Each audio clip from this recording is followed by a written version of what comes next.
सभी छात्र छात्राओं को एक बार फिर हम स्वागत करते हैं। आज से हम स्टार्ट कर रहे हैं क्लास 12th की मैथ्स।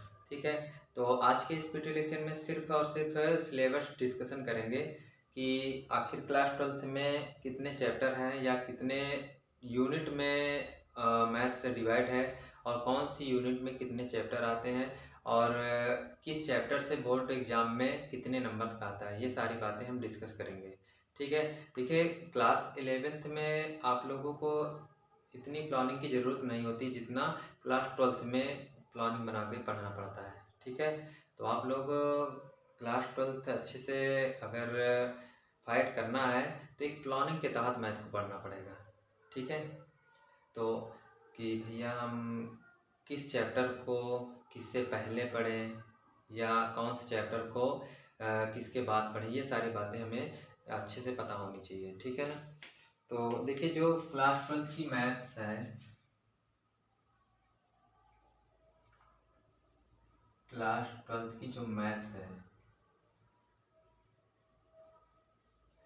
वो टोटल 6 यूनिट में डिवाइड है। कितने यूनिट में? टोटल 6 यूनिट में।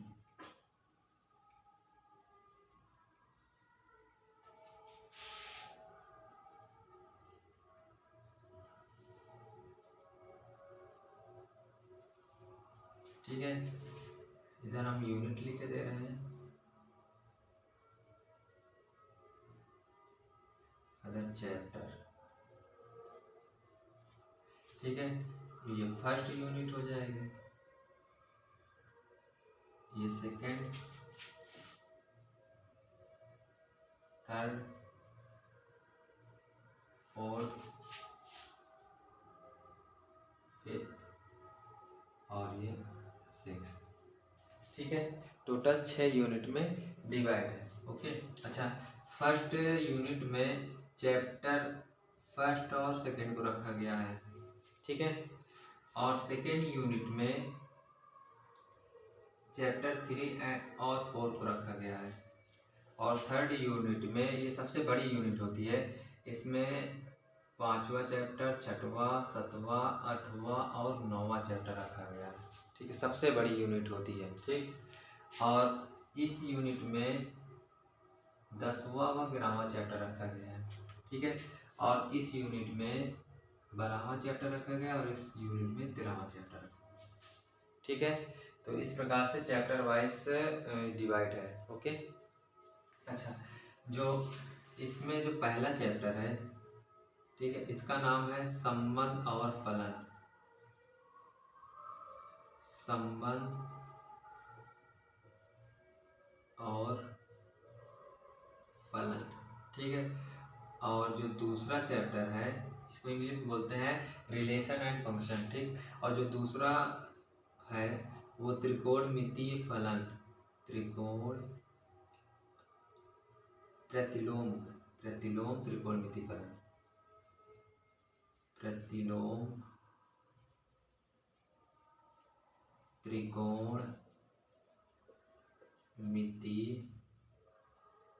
फलन। ठीक, इस इनवर्स ट्रिग्नोमेट्री फंक्शन बोलते हैं इंग्लिश में। ओके, अच्छा इसमें जो तीसरा चैप्टर है वो है आव्यूह, इंग्लिश बोलते हैं मैट्रिक्स। ठीक है, और जो चौथा चैप्टर है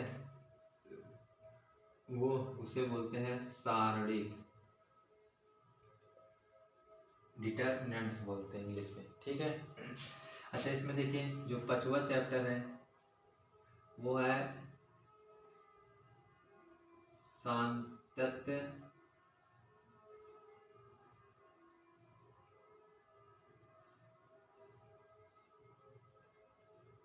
सातत्य तथा अवकलनीयता, तथा अवकलनीयता।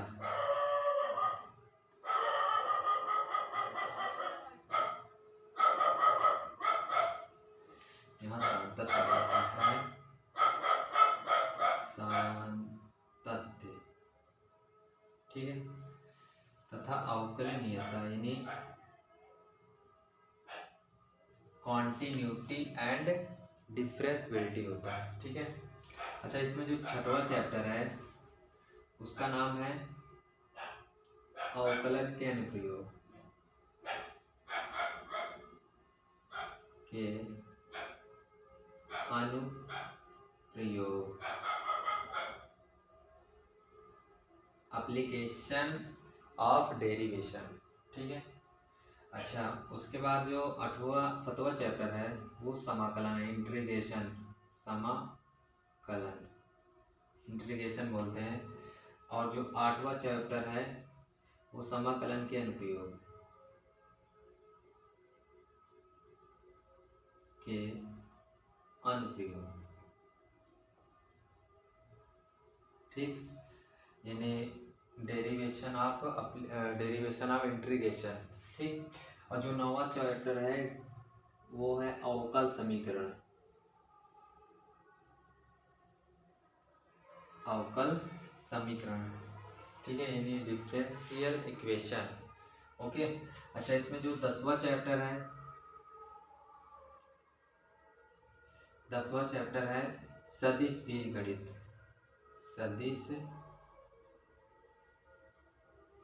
सदिश बीजगणित यानी वेक्टर अलजेब्रा, इसको इंग्लिश बोलते हैं वेक्टर अलजेब्रा। और जो 11वां चैप्टर है वो है 3D ज्योमेट्री, यानी त्रिविमीय ज्यामिति। त्रिविमीय ज्यामितीय।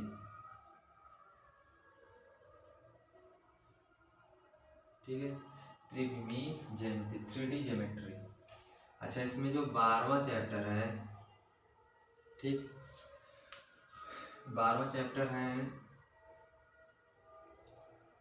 LPP, linear programming process. ठीक है, मतलब रैखिक प्रोग्रामन, रैखिक प्रोग्रामन। ठीक है। अच्छा, जो 13वां चैप्टर है वो है प्रोबेबिलिटी, यानी प्रायिकता।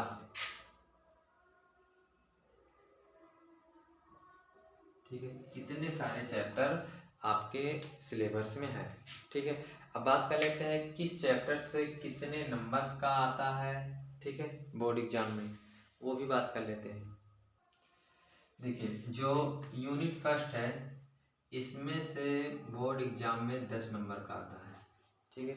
अच्छा, ये इस बात का कोई वो नहीं है कि भैया इस यूनिट में 2 चैप्टर रखे गए, 5 नंबर इसमें से आएगा, 5 नंबर इसमें से आएगा, ऐसा कुछ नहीं है। हो सकता है कि दोनों में से 5-5 का दे देते, हो सकता है किसी में 2 नंबर का दे दे, किसी में 8 नंबर, किसी में 3 नंबर, किसी में 7 नंबर का। ठीक है, और किसी में कुछ भी ना दे और एक में उठा के 10 नंबर का देते हैं। ठीक, ये सारी बातें। ओके। और जो दूसरे यूनिट में है, ठीक है, उसमें 2 चैप्टर है, इसमें से 13 नंबर के एग्जाम में आता है। ठीक है, ये 10 मार्क्स का आता है और इसमें 13 मार्क्स का। ठीक है, 13 मार्क्स।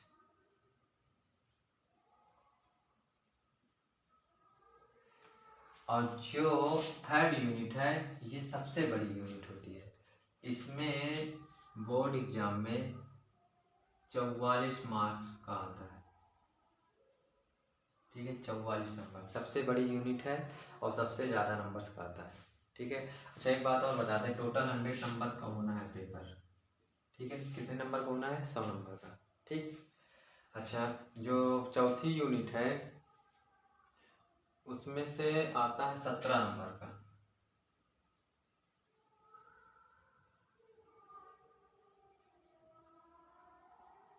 ठीक, कितने नंबर का आता है? 17 नंबर का आता है। ठीक है। और जो 12वीं यूनिट है, उसे 5वीं यूनिट है, उसमें से सिर्फ और सिर्फ 6 मार्क्स का आता है।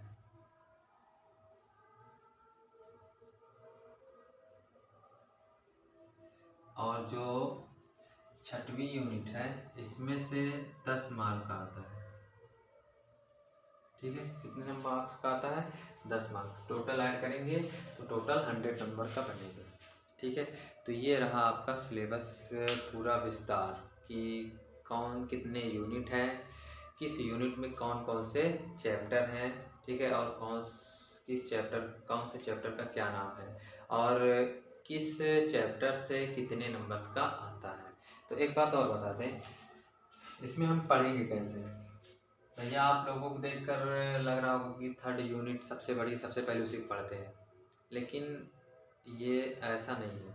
ठीक है, देखिए अगर हमें थर्ड यूनिट स्टार्ट करनी है, पांचवा चैप्टर स्टार्ट करना है, तो उसके लिए सबसे पहले आपको पहला चैप्टर पढ़ना, पहली यूनिट पढ़ना पड़ेगा।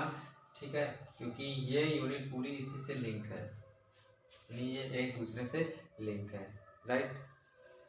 ठीक, और अगर आप तीसरा चैप्टर और चौथा चैप्टर में से पहले अगर हम तीसरा चैप्टर पढ़ेंगे तो ये भैया किसी चैप्टर से लिंक नहीं, बाकी कुछ हर चैप्टर किसी न किसी से लिंक है, लेकिन जो तीसरा चैप्टर है वो आप लोगों के लिए नया है। ठीक है, और किसी से लिंक नहीं। खास बात क्या है, किसी से लिंक चैप्टर नहीं है। ठीक है, तो हम सबसे पहले इस तीसरे और चौथे को पढ़ेंगे, तब उसके बाद फिर लाइन से पढ़ेंगे, चाहे एक दो पढ़ेंगे, फिर चाहे कैलकुलस पढ़ेंगे, या फिर इधर जहाँ इच्छा करे जो कहोगे वो पढ़ाएंगे। लेकिन सबसे पहले हम पढ़ेंगे तीसरा चैप्टर, उसके बाद चौथा चैप्टर, तब पहले दूसरे में आएंगे, फिर जो कहोगे सो पढ़ाएंगे। ठीक है, बात समझ आ गई। तो ये रहा आपका सिलेबस का पार्टीशन। ठीक, तो आज की क्लास को हम यहीं पे समाप्त कर रहे हैं। अगले वीडियो लेक्चर से हम चैप्टर थर्ड मैट्रिक्स स्टार्ट करेंगे, यानी आव्यूह। ठीक है, तो तब तक के लिए आप लोग बने रहिए चैनल में। धन्यवाद।